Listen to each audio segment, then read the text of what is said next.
নমস্কার বন্ধুরা, পম্পার কিচেনে আপনাদের সকলকে স্বাগত।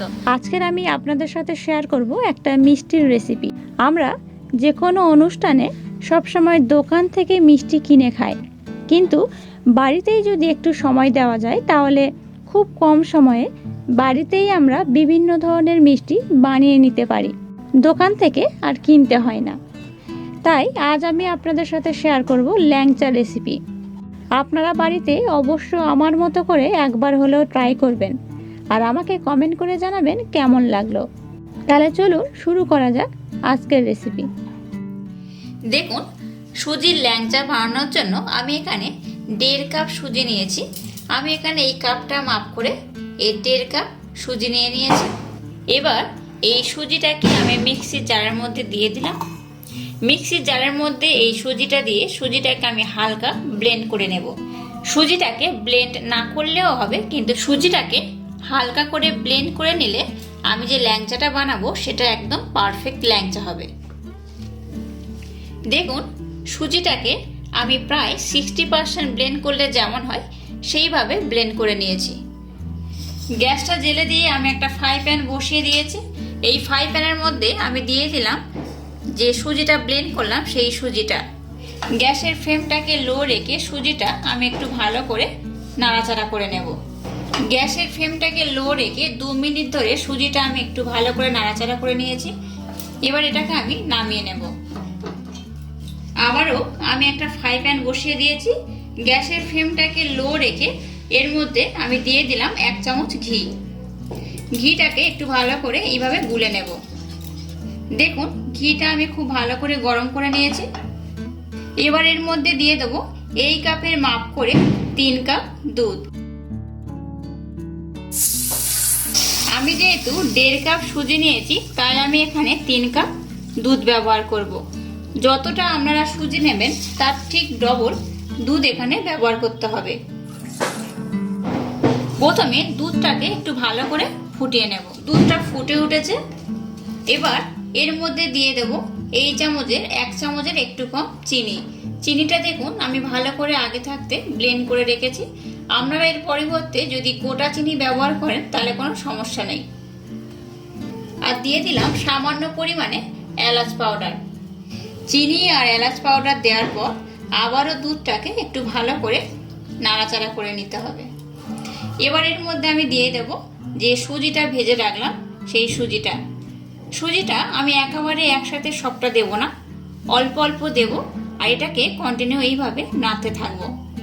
একেবারে দিলে সুজিটা ডেলা পাকিয়ে যেতে পারে, তাই সুজিটাকে অল্প অল্প দিতে হবে আর এইভাবে ভালো করে দুধের সাথে মিক্স করতে হবে। দেখুন, সুজির মিশ্রণটা আমার একদম রেডি হয়ে গেছে। এবার আমি গ্যাসটাকে বন্ধ করে দিলাম। এবার আমি একটা পাত্র নিয়ে নিয়েছি। এই পাত্রের মধ্যে সুজির মিশ্রণটা আমি দিয়ে দিলাম। সুজির মিশ্রণটা এই পাত্রের মধ্যে দিয়ে আমি মিশ্রণটা একটু হালকা করে ঠান্ডা করে নেব। খুব ঠান্ডা করলে হবে না, হালকা গরম থাকবে। সেই অবস্থায় আমি আবার আপনাদেরকে দেখাচ্ছি। আবারও গ্যাসটা জেলে দিয়ে আমি একটা কড়া বসিয়ে দিয়েছি। কড়ার মধ্যে দিয়ে দিলাম সামান্য পরিমাণে জল। এবার এই জলের মধ্যে দিয়ে দেব আমি এই বাটির 1 বাটির সামান্য একটু কম চিনি। যে বাটির মাপ করে আমি চিনি নিয়েছি সেই বাটির মাপ করে আমি জলটা দিয়ে দেব।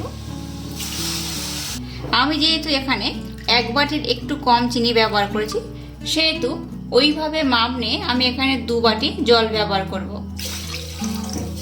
মানে আপনারা চিনিটা যতটা নেবেন ঠিক তার ডবল জল নেবেন। কারণ আমি যে মিষ্টিটা বানাচ্ছি সেই মিষ্টির জন্য এখানে হালকা শিরা বানাতে হবে, খুব চিটচিটে শিরা বানালে হবে না, তাই জলের পরিমাণটা একটু বেশি দিতে হবে। চিনিটা দিয়ে আমি খুব ভালো করে জলের সাথে মিক্সড করে নিয়েছি। এবার এর মধ্যে দিয়ে দেব সামান্য পরিমাণে এলাচ পাউডার। চিনির শিরাটা ততক্ষণ ফুটতে থাকুক, আমি ততক্ষণে আর একটা কাজ করে নেব। সুজিটা মোটামুটি একটু ঠান্ডা হয়ে গেছে, হালকা গরম রয়েছে। এবার এর মধ্যে আমি দিয়ে দেব এই চামচের 1 চামচ ঘি। ঘিটা দিয়ে এই সুজির মিশ্রণটা একটু ভালো করে মিশিয়ে নিতে হবে।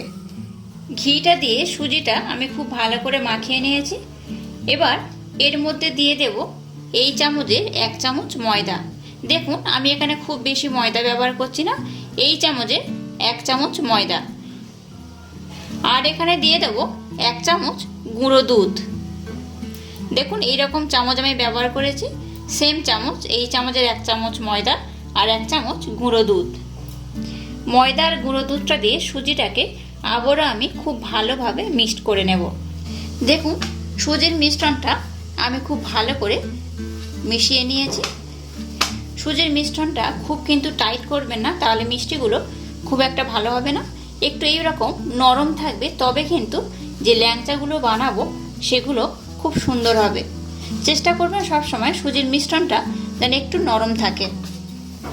আমি যতক্ষণ সুজির মিশ্রণটা মাখাচ্ছিলাম ততক্ষণে আমার চিনির শিরাটা দেখুন রেডি হয়ে গেছে। এই চিনির শিরাটা একটু পাতলা হলে ভালো হয়। এবার আমি গ্যাসটাকে বন্ধ করে দিলাম। গ্যাসটাকে বন্ধ করে দেওয়ার পর এর মধ্যে দিয়ে দেব সামান্য পরিমাণে লেবুর রস। এই লেবুর রসটা দিলে কি হয়, চিনির শিরাটা আর জমে যাবে না। লেবুর রসটা দেওয়ার পর এটাকে আমি একটু এইভাবে নাড়াচাড়া করে নিলাম। এবার একটা পাত্র দিয়ে এই চিনির শিরাটা আমি ঢাকা দিয়ে রেখে দেব। দেখুন এখানে আমি একটা পাত্র নিয়ে নিয়েছি, আর দেখুন হাতের মধ্যে সামান্য পরিমাণে ঘি নিয়ে নিয়েছি। ঘিটা এই পাত্রের মধ্যে আমি একটু ভালো করে লাগিয়ে দিলাম। এবার আমি হাতের মধ্যে সামান্য পরিমাণে ঘি নিয়ে নিলাম। এইভাবে হাতের মধ্যে আমি সামান্য পরিমাণে ঘি লাগিয়ে নিলাম।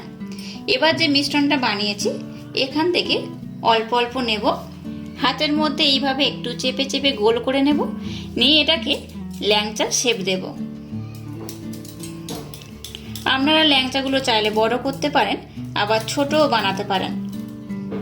এটা আপনাদের উপর ডিপেন্ড করছে আপনারা কেমন শেপ দেবেন। দেখুন ল্যাংচাগুলো আমি খুব ছোটও করব না, খুব বড়ও করব না। ল্যাংচাগুলো আমি এইভাবে বানিয়ে নেব। এইভাবে সমস্ত ল্যাংচাগুলো আমি বানিয়ে নেব। দেখুন সবগুলো ল্যাংচা শেপ দিয়ে এইভাবে আমি বানিয়ে নিয়েছি। এবার গ্যাসটা জেলে দিয়ে আমি একটা কড়া বসিয়ে দিয়েছি। গ্যাসের ফ্লেমটাকে লো টু মিডিয়াম রেখে এর মধ্যে আমি দিয়ে দিলাম সাদা তেল। তেলটাকে আমি মিডিয়াম গরম করে নেব, খুব বেশি গরম করব না, তাহলে কিন্তু মিষ্টিগুলো ভাজার সময় ভেঙে যেতে পারে। তেলটাকে আমি মিডিয়াম গরম করে নিয়েছি। এবার গ্যাসের ফ্লেমটাকে একদম লো করে দিলাম। এবার এই তেলের মধ্যে যে ল্যাংচাগুলো আমি বানালাম সেগুলো দিয়ে দিলাম। দেখুন তেলটা একদম হালকা গরম করেছি, খুব বেশি গরম করবেন না, তাহলে কিন্তু ল্যাংচাগুলো ফেটে যেতে পারে। এইভাবে কড়াতে যতগুলো ধরবে আমি দিয়ে দেব, তবে চেষ্টা করবেন খুব বেশি একসাথে না দেওয়ার। আর একটা কথা মাথায় রাখবেন, যখন ল্যাংচাগুলো ভাজবেন তেলের মধ্যে দেওয়ার পর সঙ্গে সঙ্গে এগুলোকে খুব একটা নাড়বেন না। পাশ থেকে একটু তেল ল্যাংচাগুলোর উপরে দিয়ে দিতে পারেন। ল্যাংচাগুলো খুব একটা নাড়াচাড়া করবে না, তাহলে এগুলো ফেটে যেতে পারে। এগুলো তেলের মধ্যে থাকার পর অটোমেটিক এগুলো ভেসে উঠবে। দেখুন কত সুন্দর দেখতে হয়েছে, দেখুন একটাও কিন্তু ফাটেনি।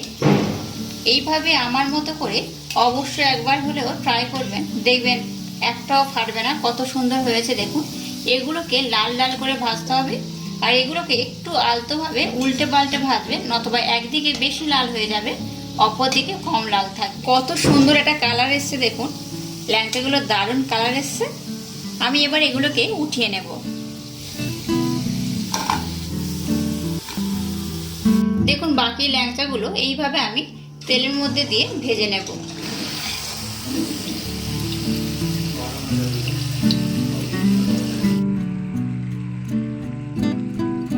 দেখুন সবগুলো ল্যাংচা আমি খুব ভালোভাবে ভেজে নিয়েছি, আর কত সুন্দর দেখতে হয়েছে। দেখুন আপনারা যদি একটু বেশি লাল লাল পছন্দ করেন তাহলে এই রকম কালারে ভাজতে পারেন, আর একটু হালকা ভাজতে চাইলে এইভাবে ভাজতে পারেন।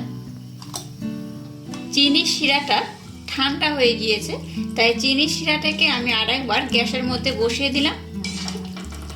এবার চিনির শিরাটাকে আমি খুব ভালোভাবে আরেকবার ফুটিয়ে নেব। চিনির শিরাটা খুব ভালোভাবে ফুটতে শুরু করে দিয়েছে।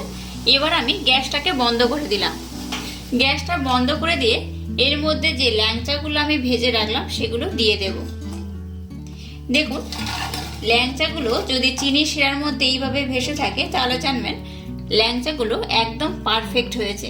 দেখুন সব ল্যাংচাগুলো চিনি শিরার মধ্যে কত সুন্দর ভেসে রয়েছে, তার মানে ল্যাংচাগুলো খুব সুন্দরভাবেই হয়ে গেছে। এবার এটাকে আমি আধা ঘন্টার জন্য ভিজিয়ে রেখে দেব। দেখুন ল্যাংচাগুলো কত সুন্দর দেখতে হয়েছে, একটাও ল্যাংচা কিন্তু ফেটে যায়নি, দারুণ দেখতে হয়েছে। আপনারা বাড়িতে অবশ্য আমার মতো করে একবার হলেও ট্রাই করবেন। আমি যেভাবে বানিয়েছি আপনারা ঠিক সেইভাবেই বানাবেন। আর আমার এই রেসিপিটা যদি আপনাদের ভালো লাগে তাহলে অবশ্য আমার এই চ্যানেলটাকে লাইক, শেয়ার, কমেন্ট এবং সাবস্ক্রাইব করবেন, আর পাশে থাকা বেল আইকনটা প্রেস করে দেবেন। তাহলে টাটা, আবার দেখা হচ্ছে নতুন কোনো রেসিপি নিয়ে।